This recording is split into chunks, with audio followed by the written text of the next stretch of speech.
Welcome to Mufti Muhammad Nadeem Husaini official YouTube channel. Mufti sahab کے channel کو subscribe کریں تاکہ ہر آنے والی ویڈیو سے باخبر رہیں۔ نماز جنازہ کا طریقہ اور چند ضروری احکام۔ میرے دوست، اللہ رب العالمین نے انسان کو ایک مختصر سی زندگی دی ہے۔ اس انسان نے دنیا سے رخصت ہو جانا ہے۔ جب دنیا میں آتا ہے انسان، ایک کان میں اس کے اذان کہی جاتی ہے، دوسرے کان میں اس کے اقامت یعنی تکبیر کہہ دی جاتی ہے، اور اس بندے کو بچپن ہی میں پیدائش کے وقت ہی گویا لاشعوری طور پر ہی اس کو اطلاع دی جا رہی ہے، بندے تیری زندگی کی اذان بھی ہو گئی، تیری زندگی کی اقامت بھی ہو گئی۔ اب اذان اور اقامت کے بعد امام نے صرف اللہ اکبر کہنا ہوتا ہے، تیری اللہ اکبر کہنے جتنی زندگی باقی رہ گئی ہے۔ اب کوئی پتہ نہیں اس زندگی نے کب ختم ہو جانا ہے، اس زندگی کی کس موڑ پہ شام ہو جائے۔ میرے دوست، اس لیے یہ غفلت والی زندگی سے ہمیں توبہ کرنی ہوگی۔ تو بہرحال تو نماز جنازہ کے لیے چند بنیادی باتیں یہ ہیں کہ نماز جنازہ ایک دعا ہے، سمجھ آ رہی ہے؟ ایک دعا ہے، نماز اس کا نام رکھا گیا ہے، لیکن مستقل ہے کہ یہ دعا ہے۔ جیسے انسان جب دعا کرتا ہے تو نبی اکرم صلی اللہ علیہ وسلم نے جو فرمایا کہ جب بھی تم اپنے رب سے دعا مانگو تو پہلے اپنے رب کی ثنا بیان کرو، سمجھا رہی ہے؟ پہلے اپنے رب کی ثنا بیان کرو۔ الحمدللہ رب العالمین والعاقبۃ للمتقین والصلاۃ والسلام علی سید الانبیاء والمرسلین۔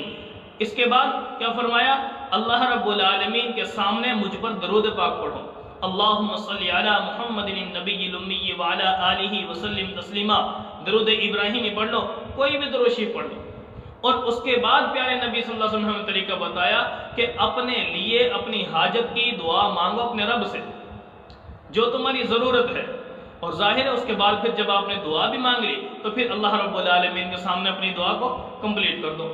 تو نماز جنازہ کے اندر بھی میرے دوستوں کیا فرمایا؟ 4 تکبیر صرف۔ نمبر 1 اللہ اکبر، تکبیر تحریمہ، ٹھیک ہے؟ پہلی تکبیر کے بعد ثنا پڑھنی ہے، سبحانک اللہم وبحمدک وتبارک اسمک وتعالی جدک ولا الہ غیرک۔ اور دوسری تکبیر کے بعد کیا فرمایا؟ درود شریف پڑھنا ہے، اللہم صلی علی محمد وعلی آل محمد۔ 12 درود شریف پڑھ لیں، درود ابراہیمی پڑھ لیں، 2 درود شریف پڑھ لیں، 3 پڑھ لیں، جتنی دفعہ پڑھ سکتے ہیں، جب تک امام اگلی تکبیر نہیں کرتا آپ وہ درود شریف پڑھتے رہیں۔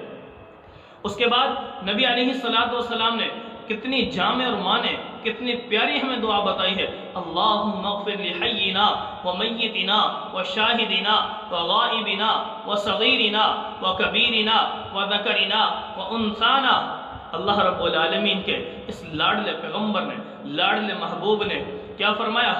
اللہم اغفر لحینا، اے اللہ ہمارے زندوں کی بھی مغفرت فرما، ومیتنا، اے اللہ ہمارے فوت شدگان کی بھی مغفرت فرما، وذکرنا، ہمارے مردوں کی بھی، وانثانا، ہماری عورتوں کی بھی، وصغیرنا، ہمارے چھوٹوں کی، وکبیرنا، ہمارے بڑوں کی، اور فرمایا ہمارے زندوں کی، ہمارے فوت شدگان کی سب کی مغفرت فرما۔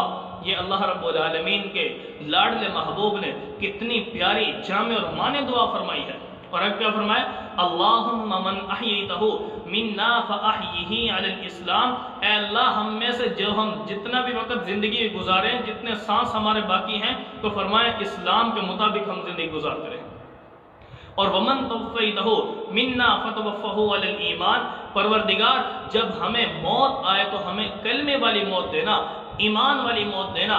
میرے دوست، آج نبی اکرم صلی اللہ علیہ وسلم کی ان پیاری پیاری سنتوں کو اپنی زندگی میں ہم لانے کی فکر کریں۔ تو گویا 4 تکبیریں ہیں، اللہ اکبر پہلی تکبیر، تکبیر تحریمہ، ٹھیک ہے؟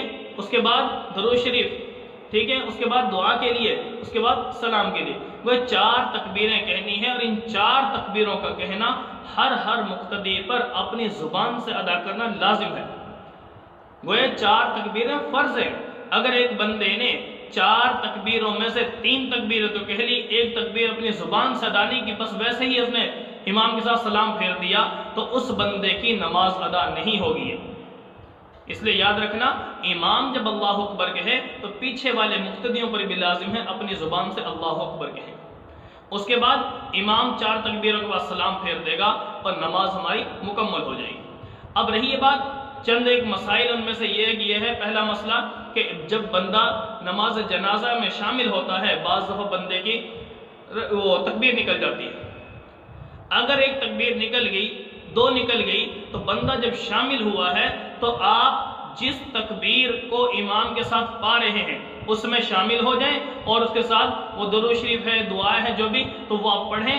جب امام سلام پھیر دے گا تو آپ نے اپنی 2 تکبیریں رہتی ہیں، ایک رہتی ہے جیسے نماز ہم جماعت سے پڑھتے ہیں، کوئی رکعت نکل جاتی ہے تو بعد میں امام کے سلام کے بعد ہم وہ رکعت پوری کرتے ہیں، تو ایسا ہی امام کے سلام کے بعد ہم نے اپنی وہ تکبیر ادا کرنی ہے۔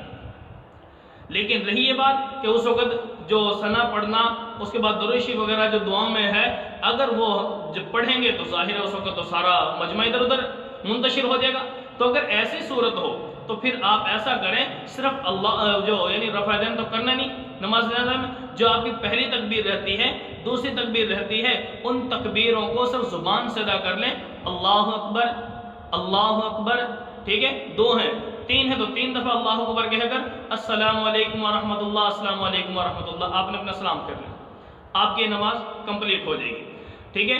تو اس لیے اب رہی بات کہ ہماری میت کا ہم پر حق ہے، یہ صرف یہیں پہ ہمارا کام ختم نہیں ہوتا، بلکہ نبی اکرم صلی اللہ علیہ وسلم نے قبر پر میت کے لیے دعا بھی مانگی ہے، قبر میں دفن تک شامل رہے، اور ایک حدیث کا مفہوم ہے، نبی اکرم صلی اللہ علیہ وسلم فرمایا کہ جو بندہ اپنے فوت شدہ کے جنازے میں شامل ہو رہا ہے، صرف جنازے میں شامل ہو اس کے بعد واپس آ گیا تو اس کے لیے فرمایا 1 قرات، اور جو بندہ نماز جنازہ ادا کرنے کے بعد تدفین تک شامل رہا پھر دعا میں شامل ہوا تو فرمایا اس بندے کے لیے اللہ رب العالمین 2 قرات اجر دیتے ہیں، اور 1 قرات 1 احد پہاڑ کے برابر ہے، اور احد پہاڑ میرے بھائیوں میرے دوستوں تقریباً 7 کلومیٹر جگہ میں پھیلا ہوا ہے۔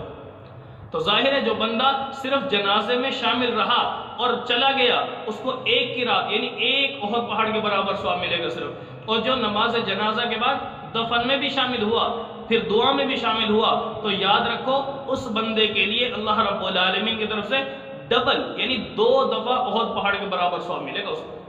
تو اسے میرے بھائی دوستو اپنے مسلمان بھائی کے جنازے میں ہم شامل ہوں، آخر تک شامل رہیں، اس کا فائدہ یہ ہوگا انشاءاللہ العزیز کہ ہمارا جانا اور ہمارا بھی ثواب بڑھ جائے گا اور اپنے بھائی کے لیے دعا بھی کریں گے۔ كانوا قليلا من الليل ما يهجعون وبالأسحار هم يستغفرون